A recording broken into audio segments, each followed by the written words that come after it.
আমাকে? হ্যাঁ, আমি নুন দিয়ে পান্তা খেয়েছি কিনা? আরে আমি জেলের ছেলে, আমার নিঃশ্বাসে প্রশ্বাসে নুন রয়েছে। স্যার, 1 কেজি টমেটোর দাম কত জানেন? বলুন তো, লবণ কত করে কিলো? নুন দিয়ে পান্তা ভাত খেয়েছেন?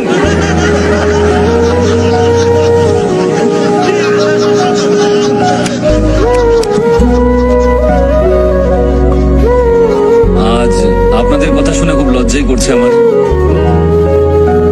সত্যি কথা বলতে 1 কিলো টমেটোর দাম আমি জানি না। টমেটোর দাম জানে না, নেতা হতে এসেছেন?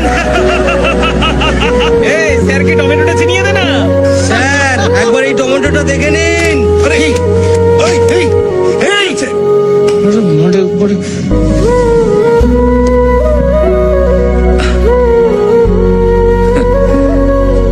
কিন্তু আমি আপনাদেরকে এই টমেটো নিয়ে একটা ক্রাইম স্টোরি শোনাতে পারি। বিশ্বের মাত্র 7টা দেশে টমেটো চাষ হলেও সব দেশেই টমেটো সস খাওয়া হয়। আমাদের দেশে চাষ করা টমেটোর ডিমান্ড সারা বিশ্ব জুড়ে রয়েছে। কিন্তু আরো একটা রহস্য আছে, যারা এখানে টমেটো চাষ করে তারা খুব তাড়াতাড়ি মারা যান। কেন মারা যান? কারণ এখানে টমেটো যে পরিমাণে চাষ হয় আর তার যা দাম পাওয়া যায়, তার মধ্যে আকাশ পাতাল তফাৎ অন্যান্য দেশের তুলনায়। ধরুন এখানে এই টমেটো বিক্রি করে আর এই টমেটো বিক্রি করে একই দামে। প্রচুর চাহিদা থাকলেও আমি টমেটো কিনছি শুধু ওর কাছ থেকে, আর বাকি লোকজনদেরকে আমি বলছি যে ওর কাছ থেকে টমেটো কিনবেন না। আর টমেটো কতদিন ভালো থাকে? মাত্র 2 দিন। আমি কিন্তু জানি না কার টমেটো আগে নষ্ট হবে, কিন্তু দুজন বিক্রেতাই সবসময় ভয়ে থাকবে। তখন আমি সেই সস কোম্পানিকে সমস্ত টমেটো বিক্রি করে দেব প্রচুর পরিমাণ লাভ রেখে, যেটা আমি কম দামে কিনেছিলাম। আমি শুধু এর কাছ থেকে কম দামে কিনে নিলাম, আর অন্য টমেটো বিক্রেতার সমস্ত টমেটো নষ্ট হয়ে গেল। পৃথিবীর সমস্ত দেশে লোকজন টমেটো সস দিয়ে খাবার আনন্দ করে খান, কিন্তু আমার দেশের টমেটো বিক্রেতা না খেতে পেয়ে মারা যান।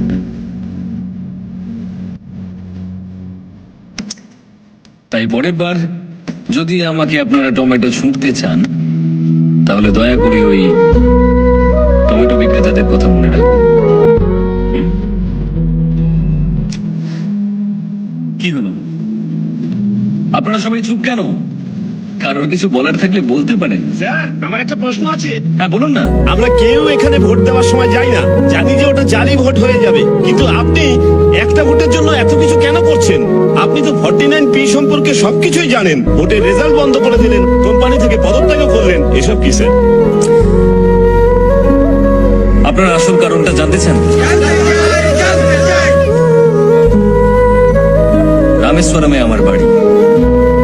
দারিদ্র্যের মধ্যে একটা ছোট্ট সাধারণ পরিবারে আমি বড় হয়েছিলাম, যার আশেপাশে প্রচুর জেলে পরিবার বসবাস করত। মাছ ধরে জেলেরা সবসময় বেঁচে ফিরত না, আর মৃত জেলেদের পরিবার তিলে তিলে অনাহারে মারা যেত। অভাব এতটাই বেশি ছিল। তারপর একটা ইলেকশন আসে। ইলেকশনের সময় সমস্ত ক্যান্ডিডেটরা আমাদের কাছে আসেন। ভোটের দিন অনেকেই সমুদ্রে চলে যান, আমিও তাদের সঙ্গে গিয়েছিলাম।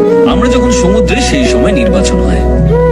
আমাদের নির্বাচিত ব্যক্তিরা কিন্তু 5 বছর শক্তিশালী হলেও আমরা প্রত্যেকটা মানুষ একদিন ভীষণ শক্তিশালী।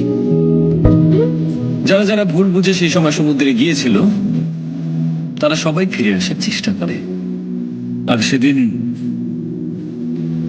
নির্বাচনকে কেন্দ্র করে আমাদের এলাকায় একটা দাঙ্গা তৈরি হয়। আর সেই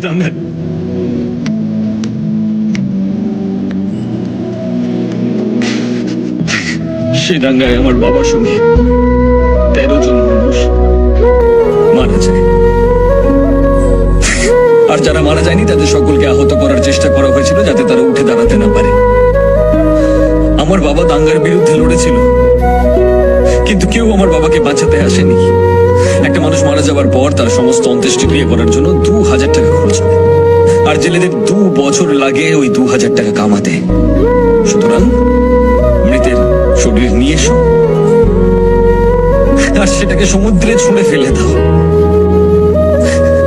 আমার বাবাকেও আমি মারা সমুদ্রে ছুঁড়ে ফেলেছি। শুনেছি সমুদ্রে মৃতের অস্থি বিসর্জন করা হয়, কিন্তু আমি আমার বাবাকে করেছি। যে নির্বাচনে জিতেছিল সে কিন্তু কিচ্ছু করেনি। জেলেদেরকে বাঁচানোর জন্য আমার মা সংগঠন তৈরি করেন, জেলের বাচ্চাদেরকে পড়ানোর জন্য স্কুল তৈরি করেন, সবকিছু তৈরি করেন। অনেক বাচ্চাদেরকে শিক্ষিত করেছেন আমার মা, অনেককে।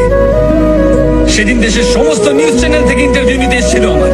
আমি যে দেশেই থাকি না কেন, যেভাবেই থাকি না কেন, আমি ফিরে আসি নির্বাচনের দিন।